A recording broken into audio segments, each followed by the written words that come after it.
So, you want to learn about different lamps and why you should use different ones and what they look like, and I'm going to show you the difference right the heck now. Hey guys, welcome back to TutsByKai. I'm Kai, and today we're back once again taking a look at the difference and the difference and the reasons and the times that you would most likely use a point lamp rather than an area lamp or a spotlight lamp or a sun lamp, whatever, what have you. So, I've seen this comment and this question before.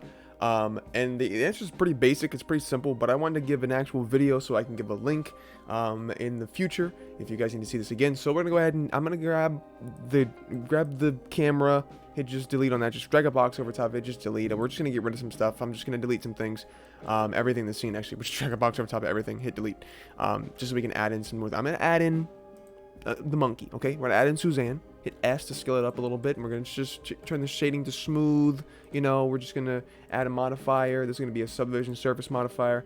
I want to do this on camera just so you guys can see what I'm doing, but I don't want to spend too much time on it. So, now, if we go ahead and hit Shift A, you can see that under the light section, there's 4 different types of lights. There's a point, a sun, a spot, and an area. Now, the one that's most popular for like scene renders or item renders or character renders or models or something like that is going to be the area light, most likely. Most people use this one because it is the softest technically, and it looks really good. It covers a very big, wide, even space, and it just looks really, really good. Now, point lamps are really good for if you're trying to make something appear as if it's coming out of a lamp or a light, or if it's a very small light or source of light, whatever, what have you. People use this a lot for fireflies, for other things in that nature. You can also use emission shaders, but that's a different subject. Sun is of course used for mainly the sun, like if a scene is outside, or if in very specific cases where you would just want a super direct light coming from a specific direction. And then of course the spotlight is exactly what you guessed it is. It's a spotlight. So let's go ahead and take a look at these real quick, a little bit more in depth. I'm gonna hit point. We're adding a point lamp. It's gonna add in the center. So hit GZ to move it up. You can see this is the point lamp. If I go to render viewport shading, you can see that it looks like just wait for it to render. There you go. Looks like this basically. So I'm gonna turn my color to black so you can see a bit easier, and turn my overlays off. If I hit G, you can see when I move around this lamp, it moves around, and it's basically like, it looks kind of like a flashlight, right? So it's like you're just seeing what's there, and that's basically it.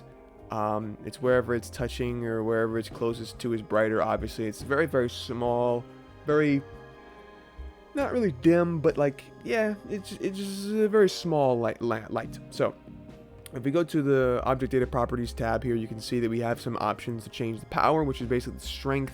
And then we can also change the radius, which will actually make this less bright because it is a bigger area, but it's less bright now because it's still on the same power. So imagine like taking a piece of dough, like, right? And it's a very small piece of dough, so it's really thick and really compact, but then you stretch it out.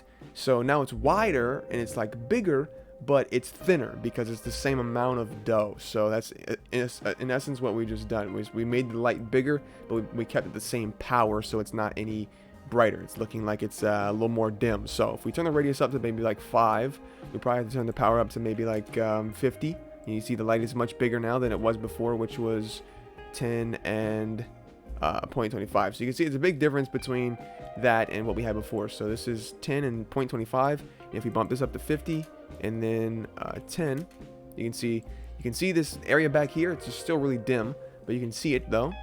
Put it to 100, maybe even 1,000 actually. Take a look at that. There you go. So now it's like the whole thing's basically lit up now, which is insane. But yeah, you have some leeway there.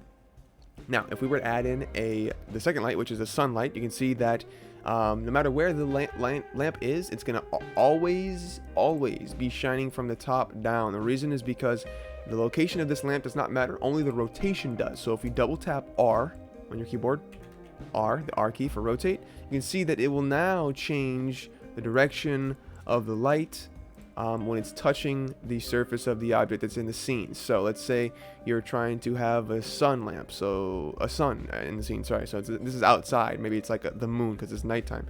You can see that you would have it be like this, which is probably from the top down, obviously, and maybe give it a little bit of a blue tint because, you know, outside, nighttime, moon, you know. There you go. And that's like your sun lamp. It's very, very bright by default. You can see you can change the strength here as well. But yeah, so that's basically it for the sun lamp as well. It's very straightforward. Very simple. And then the spot lamp, of course, as you can see, it's literally just a spot lamp. If I turn my overlays back on, you can see it is literally a cone. Looks like a cone that you would see at some like play or like on stage on Broadway or something. It's just like a big old spotlight. Like we can turn the power up, and you can see that anywhere this is touching is visible inside the cone, and anywhere outside of that is not visible. So like you can literally use this as a flashlight in a scene. So for instance, if I were to go ahead and put up an actual plane, you can see the exact circle on the plane. There you go. Looks like a spotlight. It is literally just a spotlight. But yeah, moving around. Oh, the police are chasing him. Oh my gosh, look at that. Wow, crazy. But yeah, so you can also once again change the power of this lamp. You can change the size of the circle. You can also change the blend, which makes it softer or harder edged. So there you go. Oh, put your hands up. Hey, oh, there you go. But yeah, so that's basically it for the spotlight. Now my favorite lamp, which is the area lamp, of course. I'm gonna go ahead and hit Shift A, and we'll search for a light area. Now, if we move this up by hitting GZ on our keyboard, you can see that it is a square lamp. It is literally square. That's all that it is. And now the cool thing about this is if we change the power up to maybe like 20 instead of 10, we can change the size. Now this size is going to change and make this a little bit bigger, but it's going to make it a little more dim as well. So we can maybe put up to 30 instead of 20. Make it a little bit bigger. And we can change the shape, which is the cool part. So you can change it to a rectangle. You can change it to a disc. There you go.